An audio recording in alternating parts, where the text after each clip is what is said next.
Special shoutout nga pala sa commenter na ito. May tatlong bagay lang akong sasabihin sa inyo mga boss. Unang-una ay wala akong intensyon na nakawin ng recap video ng YouTube channel na ginawa ng recap ang mga naunang 15 chapters ng manhwa. Ang rason nga kung bakit ko sinimulan sa chapter 1 ang recap nito ay bilang courtesy sa YouTube channel na mas naunang gumawa kaysa sakin. Pangalawa, maaabutan na rin ang susunod kong recap na part 5 ang latest chapter na ginawa niya ng recap, kaya huwag na kayong mag-alala na isipin pang ninakawan ko ang recap niya dahil simula part 6 ay tanging YouTube channel ko na lang ang may recap ng kasunod na chapters ng manhwa. At ang panghuli ay gusto ko lang ipagbigay alam sa inyo na nagustuhan ko ang manhwa na ito at marami rin akong nabasa na positive comment sa official site ng manhwa na ito raw ang isa sa pinakamagandang nobela kaya ginawan ko na ng recap. Kabanata 8. Natapos na nga ang pangalawang pagbabalik sa nakaraan. Idinilat ni So Yun Hyun ang kanyang mata at napansin niyang ito ang parehong kagubatan na nasa ascension path. Habang tinitignan ni So Yun Hyun ang kanyang kamay ay iniisip niyang punong-puno rin ng enerhiya ang kanyang katawan at dito niya rin napagtanto na hindi lang isang beses ang kanyang abilidad na bumalik sa nakaraan. Nagpakita na nga na naman si bastardong John Myung-hoon na sinisigawan si So Yun Hyun at handa na siyang sumapak. Pero madali lang na iniwasan ni So Yun Hyun ang kanyang kamay at habang patuloy na iniiwasan ng ating bida ang kamay ni Bastardo ay nagtataka na lang siya kung bakit siya bumalik ulit sa nakaraan. Kahit na alam niyang magandang bagay ang katawan na punong-puno ng enerhiya at ang pagkakataon na makakuha ulit ng oportunidad ay hindi niya pa rin maiwasan na manghinayang sapagkat papaano na lang ang lahat ng mga napagtagumpayan niyang ginawa sa nakaraang 50 taon. Naghihingalo na si Bastardo na tinawag niya pang Bastardo si So Yun Hyun at sinisisi niya ulit siya sa lahat ng nangyayari sa kanila. Ang pagbabalik sa nakaraan o tinatawag din na regresyon. Tinanong na lang ni So Yun Hyun kung isa ba itong magandang abilidad at agad niyang sinagot ang sarili niya na hindi. Sapagkat isa itong sumpa na tinatanggihan ang kahulugan ng buhay. Alam ng ating bida na mapagpasalamat na oportunidad ang ilang beses na pagbabalik sa nakaraan pero papaano na lang kung habang buhay itong mangyayari sa kanya.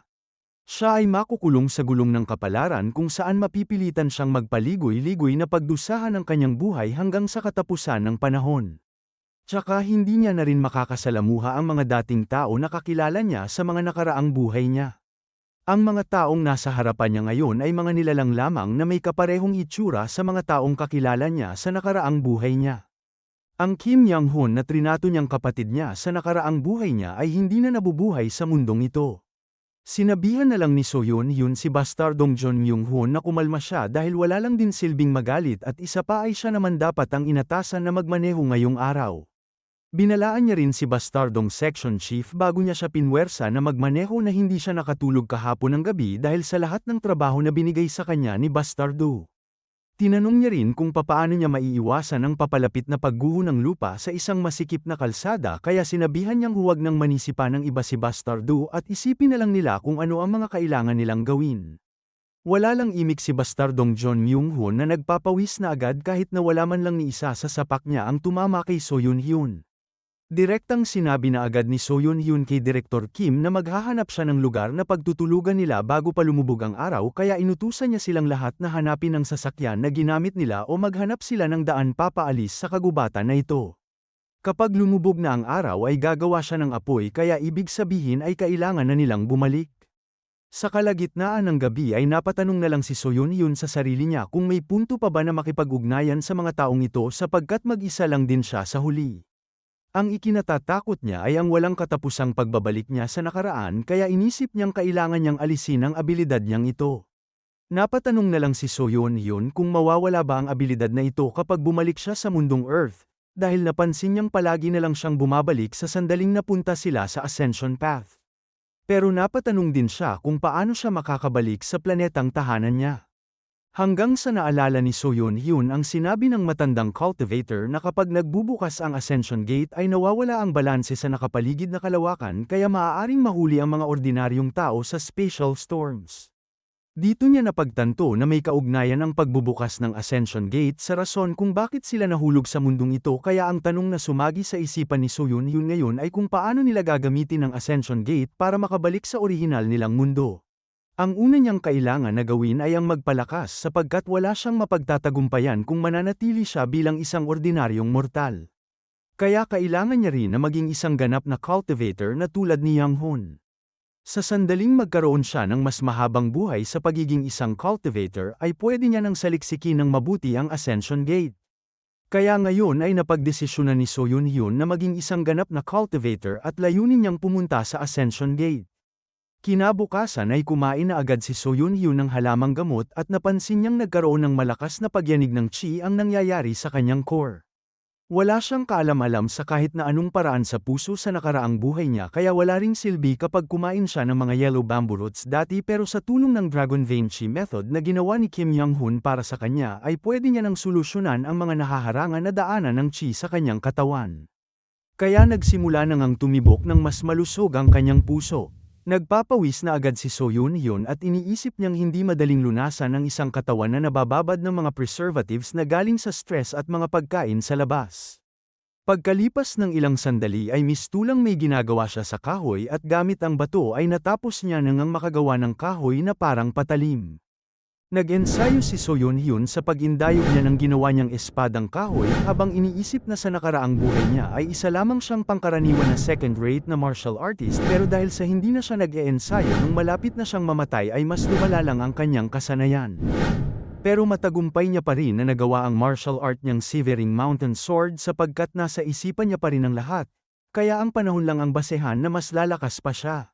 Napanood pala ni Direktor Kim ang ginawa ni So Yun-hyun kaya tinanong niya kung ano yun. Kung papaano niya hiniwa ang puno gamit lamang ng kahoy at kung ano ang lakas na ginamit ni So Yun-hyun. Pero inisip lang ni So Yun-hyun na ito ang lalaking magtuturo sa kanya kung paano maging isang cultivator kaya tinanong niya si Direktor Kim kung gusto niya bang matutunan ang teknik na ginawa niya. Hindi naman napigilan ni Direktor Kim na matuwa sa sinabi ni So Yun-hyun. Pero biglang may malaking paa ng halimaw ang sumira sa puno at may bunganga ng puting soro ang tumawag sa kanila na maruming tao. Nagpakita na nga ang dambuhalang soro na may 3 buntot na tinatawag din na Panginoon ng Kagubatan at tinanong niya ang 2 tao na ito kung bakit sila naglalakas loob na maglaro sa harapan niya. Kabanata 9. Tuluyan na ngang may tumalsik na dugo sa mga dahon dahil may sinakmal na naman ang dambuhalang lobo. Ang magagawa na lang ngayon ni So Yun-hyun ay lagyan ng presyon ang kanyang nerves para mabawasan ang sakit habang kinakagat ng soro ang kanyang braso. Alam niyang isa lamang siyang mahinang nilalang at totoo ito sa una at pangalawang buhay niya. Pinipigilan na lang siya ng mga katrabaho niya gamit ng boses nila habang naglalakad siya papalayo sa kanila at ngayon ay inaamin niya pa rin na isa lamang siyang mahinang nilalang sa pangatlong pagbabalik niya.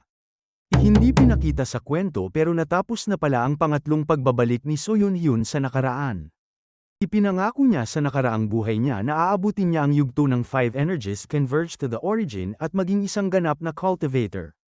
Pero kahit na tinuruan siya ng pinakamahusay na master sa loob ng 100 taon ay nahirapan pa siya na maging isang first-rate na martial artist.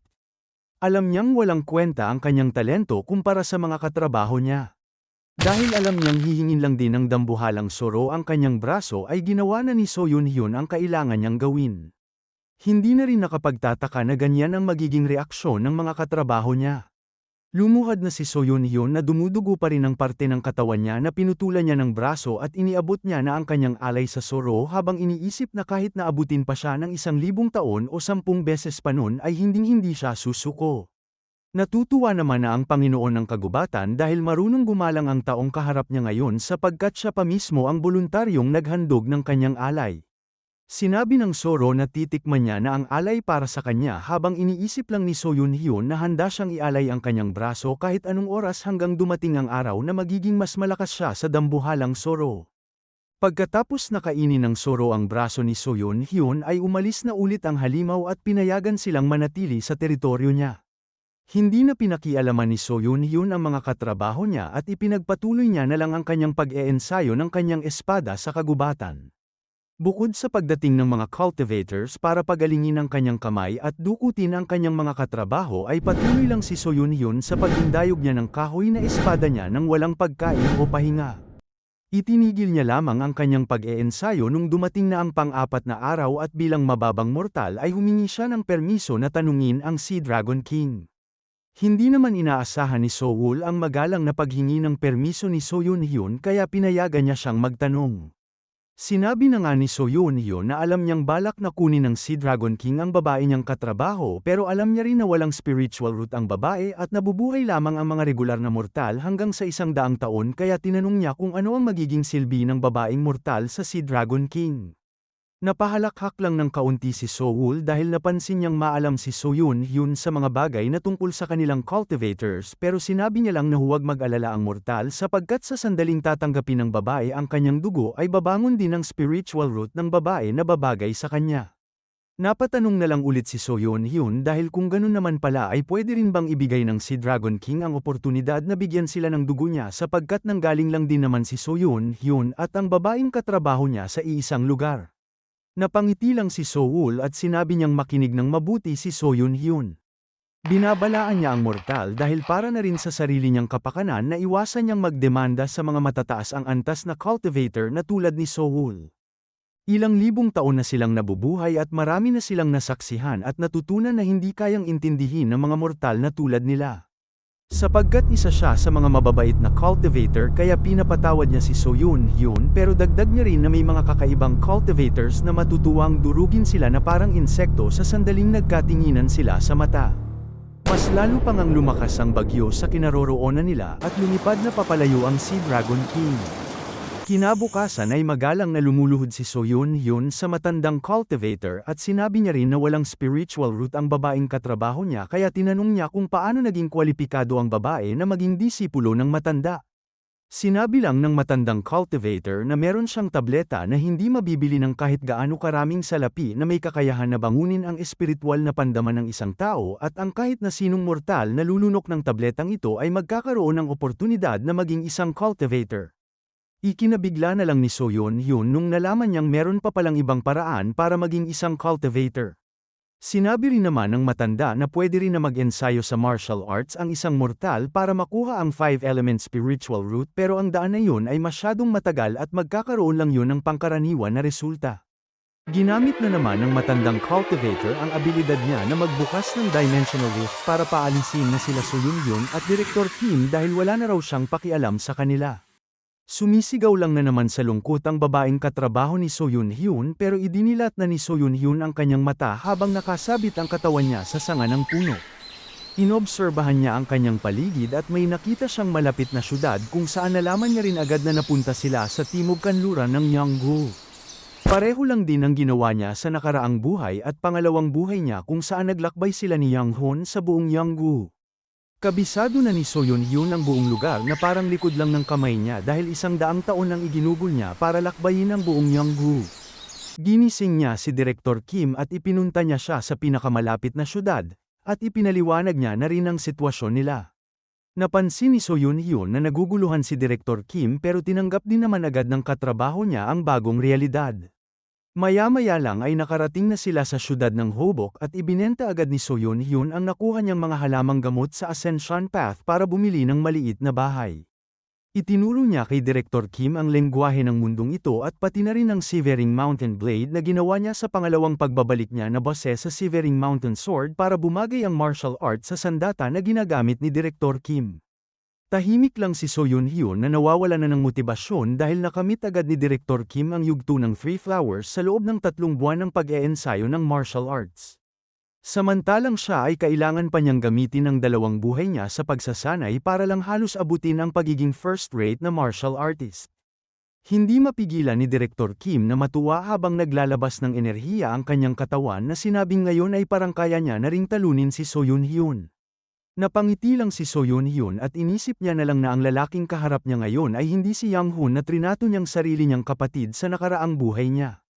Ang natutuwang lalaking ito na napupuno raw ng lakas ay maraming beses na mas bata ang mentalidad kumpara sa kanya kaya kung pagbabasehan lang ang edad ng mentalidad ay kasing tanda niya na ang lolo ni Director Kim. Napagdesisyonan niya na rin na huwag samahan si Director Kim sa buhay na ito. May iniabot si So Yun-hyun na libro kay Director Kim at sinabi niyang simula ngayon ay mamumuhay na sila ng magkahiwalay.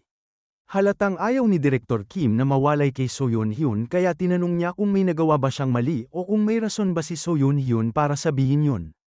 Hindi makatingin ng maayos si So Yoon-hyun kay Direktor Kim dahil sa unang pagbabalik niya sa nakaraan ay naging leader ng Martial Alliance si Young-hoon pero nawalan siya ng pag-asa pagkatapos talunin ng mga cultivators. Hindi rin gaano naiiba ang pangalawang pagbabalik niya. Ginawa ni Young-hoon ang record of gazing cultivation and exceeding martial arts pagkatapos niyang pagbutihin ang dating record of transcending cultivation and exhausting martial arts, at kinalaban niya ang mga cultivators. Pero hindi niya nakayang talunin ng mga mas malalakas na cultivators at sumuko na lang siya na iniwanan ng landas ng martial arts at nawala para maging isang cultivator. Kaya nakakasigurado si So Yoon-hyun na parehong kaganapan lang din ang mangyayari sa buhay niyang ito at ayaw niya nang masaksihan pa ang mukha ni Young-hoon na punong-puno ng kawalan ng pag-asa.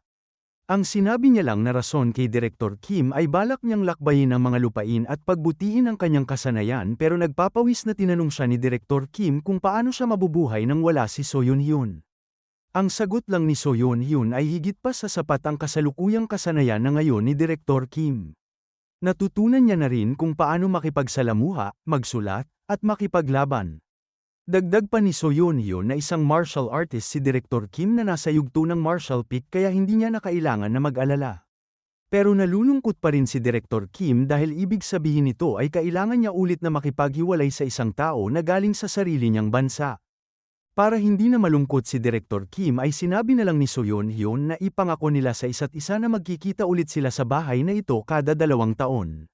Pinag-isipan pa rin ni Direktor Kim ang mungkahi ni So Yoon-hyun pero buti na lang ay nakumbinsi niya siya at umalis na nga si So Yoon-hyun sa bahay na tinutuluyan nila. Pagkalipas ng panahon ay may isang matangkad na lalaki na may hawak ng sibat ang sinisigawan na tinatanong ang isang tao kung bakit siya pumunta dito sa Hall of 8 Respects. Magalang na niyuko ni So Yoon-hyun ang kanyang ulo at hiniling niya na makipagtunggalian pero tinawanan lang siya ng lalaking nagbabantay na sinabing hindi pwede ang sino-sino lang na maghamon sa Hall of 8 Respects. Hindi napansin ng nangaasar na nagbabantay ang kilos ng lalaki na kaharap niya kaya mabilis na nahiwa ang bakal na dulo ng kanyang sibat at pati na rin ang kanyang damit. Natatakpan ang mukha ni So Yoon-hyun ng kanyang anino at ibinalik niya na ang kanyang espada sa lagayan nito. Seryoso ang kanyang ekspresyon na tinanong na rin ang nagbabantay kung mukha ba siyang sino-sino lang. Kabanata 10. Kapansin-pansin ang marangyang mga kabahayan ng Hall of 8 Respects at pinapasok na ng babae si So Yoon-hyun na hinihintay na raw ng leader ng kanilang sekta. Sinamahan ng babae si So Yoon-hyun at pagdating niya sa pinuntahan nila ay hinihintay na pala siya ng leader sa plataporma. Nakaupo na rin ang mga disipulo sa gilid para panoorin ang tunggalian nila. Nagtataka ang leader kung sino ang bisita nila nung narinig niyang isang first-rate na martial artist ang naghamon sa kanya pero hindi niya inaasahan na isang bata pa ang lalaki na haharap sa kanya. Magalang na binati ni So Yoon-hyun ang sect leader ng Hall of 8 Respects at pinuri pa ng leader ang kanyang chi. Ibinalik lang ni So Yoon-hyun ang pagpuri sa kanya at bilang isang kapwa martial artist na kulang daw ng karanasan ay humihingi siya ng aral sa kaharap niya ngayon. Napatahimik lang ang leader ng sekta at inilabas niya na ang kakaiba niyang sandata na nunchuck. Iniindayog niya ito sa harapan niya at sinabi niya nang siya na ang unang gagalaw. Sumugod na ang leader at dahil sa lumiliko-liko ang kanyang sandata na nababalutan pa ng kanyang kulay asul na chi ay hindi na malaya ni So Yoon-hyun na napakalapit na pala ang tulis ng nunchuck sa mata niya pero mabuti na lang ay madali niya lang na ginamit ang kanyang espada para palihisin ang direksyon ng sandata. Hindi naman makapaniwala ang mga disipulo ng nanunood dahil hindi nila inaasahan na magagawa yun ni So Yoon-hyun sa nunchuck ng leader nila. Habang pinapaikot-ikot niya lang ang kanyang sandata ay napagtanto ng leader na nakamit na ni So Yoon-hyun ang yugto ng pagiging one with the sword kaya alam niyang nasa huling yugto na si So Yoon-hyun sa pagiging first-rate na martial artist. Napansin din naman ni So Yoon-hyun na sa isang sagupaan nila ay pinagsanib na ng leader ang kanyang martial art sa kanyang sandata. Kaya mas lalo pang lumaki ang ngiti ng leader dahil sa murang edad ni So Yoon-hyun ay magkapareho na sila ng yugto sa martial arts at pinuri niya pa siya na isang henyo. Pero napangiti lang din si So Yoon-hyun na iniisip na ang pagtawag sa kanya na isang henyo ay hindi niya tinatanggap na papuri. Alam niyang kamangha-mangha para sa kanila na nakamit niya ang yugtong ito sa murang edad lamang na wala pa sa edad na 30 taon at ang yugtong ito ay karaniwang nakakamit lamang ng iba pagkatapos nilang mag-ensayo ng ilang dekada. Pero alam niyang isa siya sa mga hangal na walang talento na pangkaraniwan lang na nahahanap kahit saan sa buong mundo sapagkat hindi siya binigyan ng kalangitan ng talento. Pero sa kabila ng kakulangan niya ng talento ay nakagawa siya ng yugto ng kapangyarihan sa martial arts na may kukumpara sa mga henyo. Sapagkat ang abilidad niyang bumalik sa nakaraan ay isang oportunidad para sa kanya kaya napagdesisyonan niyang kumilos na parang isang henyo. Ipinagbigay alam niya na nga sa leader na simula ngayon ay gagamitin niya na ang kanyang sword energy. Kaya ginamit na agad ni So Yun-hyun ang Mountain Shivering Sword, first form na tinatawag na Transcending Peaks.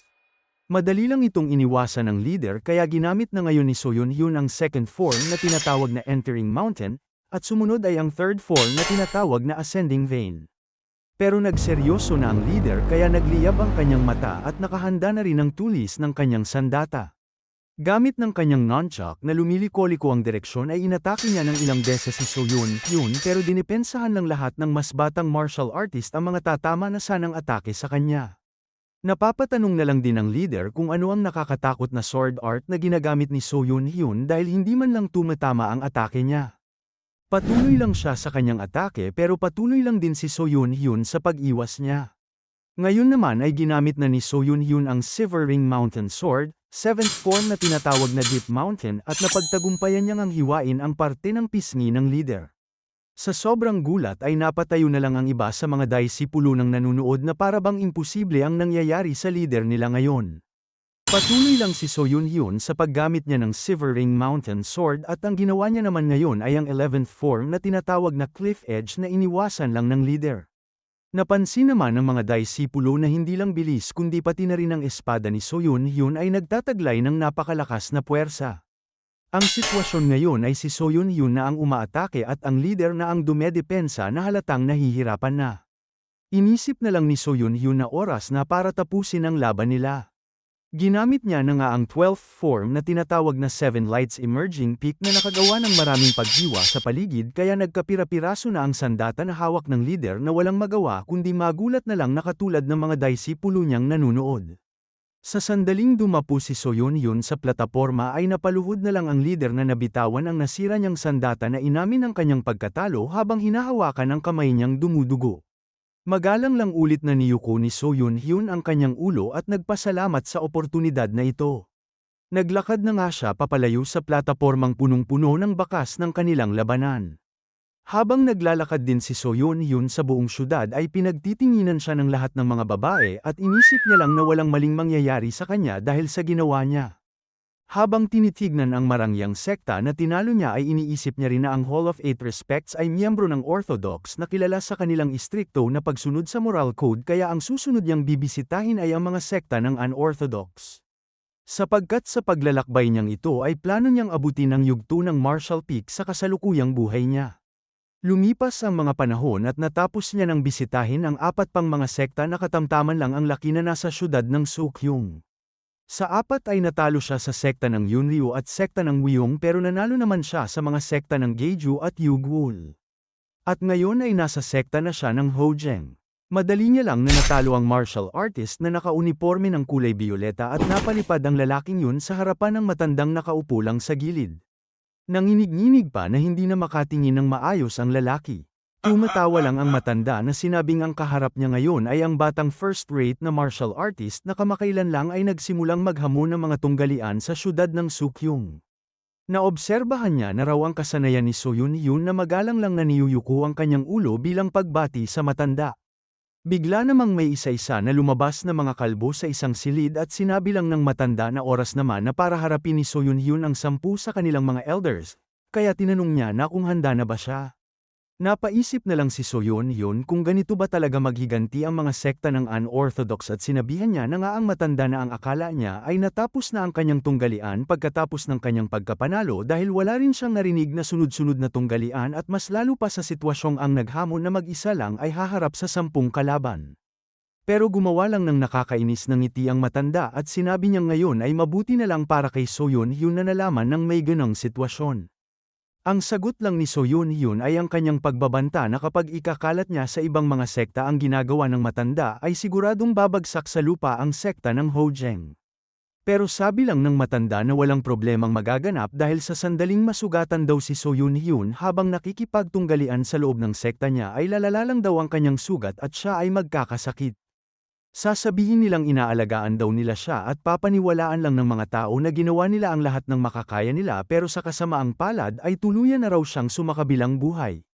Habang isinasalaysay ng matanda ang iniisip niyang mangyayari kay Soyun Hyun ay agad na napalibutan ang batang first-rate na martial artist ng mga kalbong mandirigma na may sari-sariling sandata at dagdag pa ng matanda na hindi kaya ng patay na tao na pabulaanan ang kanyang mga salita, di ba? Kalmado lang ang ekspresyon ni Soyun Hyun na iniisip na mas baliw pa sila kumpara sa inaakala niya. Kabanata 11. Sinabi pa ng matandang nakaupo na kapag papaslangin nila si Soyun Hyun sa loob ng sekta nila ay hindi maaapektuhan ang kanilang reputasyon.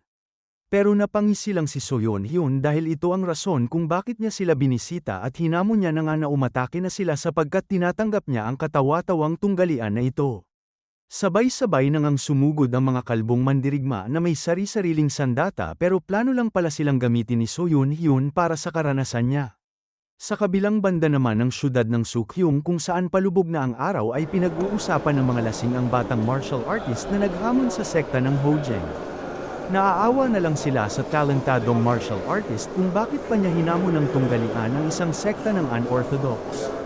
Sabi pa ng isang matanda na ganun talaga ang mga bata na walang kamuwang-muwang sa mundo. Pinabilis niya lang daw ang kamatayan niya dahil sa sarili niyang kayabangan sapagkat alam naman ng lahat na sekta ang Hojeng sect sa pangalan lamang pero ang totoo ay isa silang grupo ng mga bandido. Hanggang sa may pumasok sa establishmento na nagpatigil sa lalaking tagapagsilbi. Si Soyun Hyun lang pala na pumasok na naghihingalo at puno ng mga sugat at dugo na pasimple lang na umorder ng isang mangkok ng noodles. Pinapasok na siya ng batang lalaki at nanlaki na lang ang mga mata ng mga lalaking pinag-uusapan siya ng masama. Parang naging pipi na lang ang mga naglalasing nung dumaan si Soyun Hyun malapit sa kanila. Pero iniisip pa rin ni Soyun Hyun ang mga bastardong kinalaban niya dahil kamuntikan siyang mapaslang kaya nagagalit ang kanyang ekspresyon ngayon. Sapagkat hindi lang 10 laban sa isa ang nangyari sa tunggalian kundi nilagyan din nila ng lason ang mga sandata nila. Mabuti na lang ay nag-aral siya ng medisina sa pinakamataas na antas noong panahon niya bilang strategist ng alyansa dahil kung hindi siya kumain ng tabletang panglunas at pampasigla bago ang laban nila ay siguradong mapapaslang siya. Sobra naman ang galit sa mukha ng matandang leader ng sekta nung nasaksihan niyang napaslang lahat ang 10 elders niya, kaya inutusan niya agad ang mga disipulo ng kanyang sekta na paslangin si Soyun Hyun kahit na anong mangyari. Isa-isa na ngang pumasok sa silid ang mga nakaunipormeng disipulo na halata sa kanilang mukha ang kanilang galit kay Soyun Hyun. Pero lumaban si Soyun Hyun na parang na-corner na hayop para lang mabuhay sa sitwasyong ito. At kahit na ganun ang nangyari sa kanya ay tagumpay pa rin siyang nakaligtas sa laban niya. Pinaslang niya ang matandang leader ng sekta at hiniwa niya ang mga litid ng mga nakaligtas para maging baldado sila buong buhay nila at para na rin hindi nila magagawang maghiganti kay Soyun Hyun. Nung naubos na ni Soyun Hyun ang in-order niyang noodles ay napansin niya ang nanginginig niyang kamay dahil nasobrahan siya sa mga kinain niyang pampasigla kaya imposible na siyang makakapagpahinga ngayon. Alam niya rin na hindi siya makakatulog sa susunod na ilang araw. Kaya kinuha niya na ang kanyang espada dahil maghahamon na lang siya ng tunggalian sa susunod na bibisitahin niyang sekta ng Orthodox. Pagkatapos ng labanan ni Soyun Hyun at ng sekta ng Hojeng ay kumain lang ang batang martial master ng isang mangkok ng noodles at nagpatuloy na siya sa kanyang paglalakbay. Ang hindi kapanipaniwalang tagumpay na yun ang naging sanhi ng pagkalat ng pangalan ni Soyun Hyun sa mga masa at ang balitang ito ay kumakalat sa buong syudad ng Sukyung. Hindi nagtagal ay binigyan na ng mga tao ng titulo ang baliw na martial artist na babagay sa kanya at yun ay ang Infinite Fighting Spirit, Soyun Hyun. Alam niyang wala siyang talento at ang layunin niyang makamit ang martial peak ay malayo pa para sa kanya. Kaya iniisip niyang kailangan niya pang ipagpatuloy na makipaglaban at maglakbay sa pagitan ng buhay at kamatayan upang unti-unting makamit ang kanyang layunin.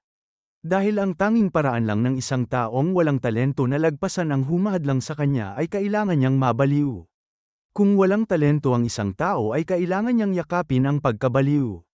Yun lang ang natatanging paraan ng isang taong walang talento para makahabol sa isang henyo. Kaya naglakbay pa si Soyun Hyun sa iba't ibang lugar ng Yanggu at nakikipaglaban siya ng ilang beses sa iisang araw kahit na galing man sila sa sekta ng Orthodox o Unorthodox.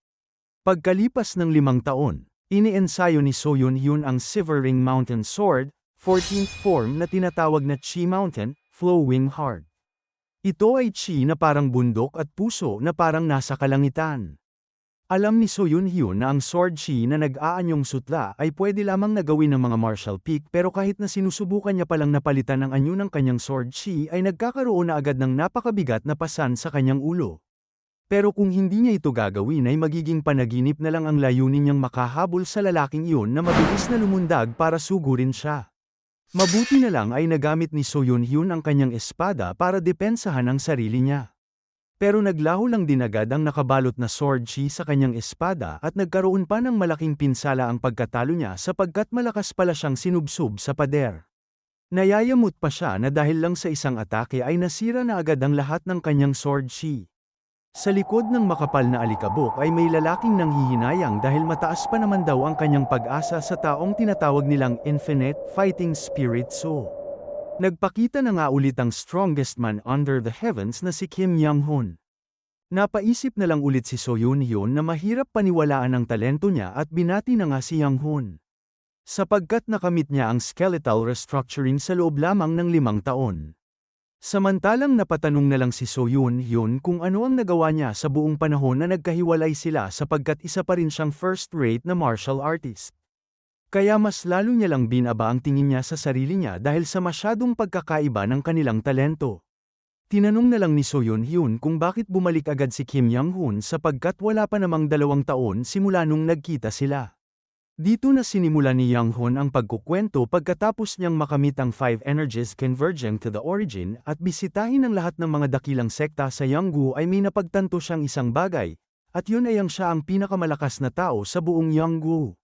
Wala man lang may kayang tumagal sa isang atake niya. Imbes na malungkot sa sarili niya ay mas lalo lang na naasar si So Yun-hyun sa naririnig niya. Dito na nga ipinahiwatig ni Kim Young-hoon ang plano niyang gumawa ng isang sekta o organisasyon kaya inalok niya si So Yun-hyun ng posisyon pero agad lang siyang tinanggihan ni So Yun-hyun. Dahil alam ni So Yun-hyun na sa sandaling tatanggapin niya ang alok na ito ay pahihirapan niya lang ang kanyang sarili bilang vice leader o strategist sa buong buhay niya ngayon. Para makamit niya pa naman ang martial peak ay mahalaga ang bawat segundo sa kanya. Pagkatapos na sabihin ni Young-hoon na mahihirapan siyang makita ulit si So Yun-hyun kapag sinimulan ang kanyang organisasyon ay sinubukan pa siyang kumbinsihin ni Young-hoon na tutulungan niya siya sa kanyang pag-eensayo sa pamamagitan ng personal na pagtuturo sa kanya. Pero ang sagot lang ni So Yun-hyun ay kahit na ano pa ang ialok ni Young-hoon ay hindi niya yun tatanggapin dahil sa isipan niya ay maraming beses na siyang tinuruan ni Young-hoon sa nakaraang buhay niya. Pinulot nga ang kanyang espada dahil ang kailangan niya raw ngayon ay ang karanasan sa totoong buhay. Maalala niyang sinabi sa kanya ni Young-hoon sa nakaraang buhay niya na sa sandaling maabot niya ang mga huling yugto ng first rate ay hanggat maaari ay kailangan niyang maranasan ang totoong laban.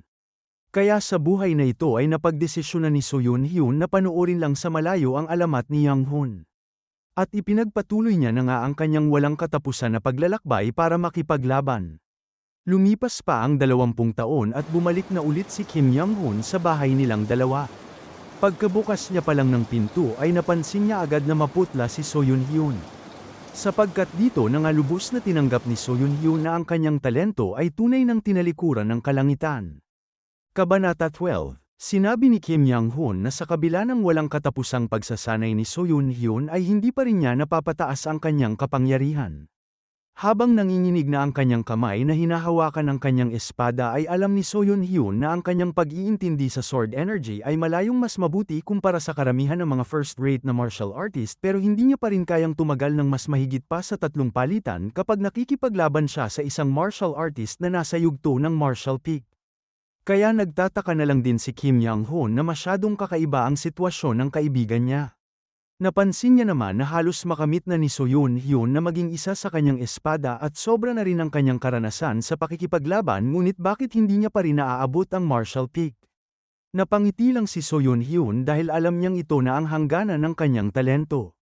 Ang talentong tinalikuran ng kalangitan. Sa ngayon ay kaya niya lang napanatilihin ang kanyang sword energy ng kalahating araw kaya pinipilit niyang panatilihin ito ng isang araw dahil kapag nagtagumpay siya ay baka mahahanap niya ang kanyang daan para tumaas ang kanyang yugto. Hiniling na lang ni Kim Young-hoon na magtagumpay siya sa kanyang plano at may iniabot siyang libro. Naglalaman daw ito ng kanyang pananaw pagkatapos niyang makipaglaban sa isang cultivator na nasa yugto ng core formation.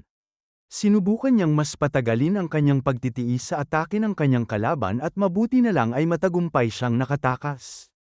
Napansin naman ni So Yun-hyun na mas makapal ito sa pangalawang libro ni Kim Young-hoon na pinamagatang Record of Gazing Cultivation and Exceeding Martial Arts. Napatanong lang si So Yun-hyun na ganito pala kabuti ang pananaw sa simpleng pagtakas lang sa isang core formation na cultivator, kaya agad na sinabi ni Kim Young-hoon na sila ay nabubuhay na mga natural na kalamidad. Kaya malinaw na kailangan ng isang mortal ng malalim na pag-unawa para matagumpay na makatakas sa galit ng kalikasan. Naiintindihan naman ni So Yun-hyun ang sinasabi ni Kim Young-hoon kaya sinabi niyang iingatan niya ang libro at ibibigay sa susunod na henerasyon. Ngayon ay plano niya na ulit na maghanap ng core formation na cultivator at ipinagdadasal niya na lang na magkikita ulit silang dalawa ng buhay. Bilang pahiwatig ay sinabihan niya rin si So Yun-hyun na subukan niyang isipin ang lahat ng mga napapansin niyang impormasyon sa isipan niya sa lahat ng oras.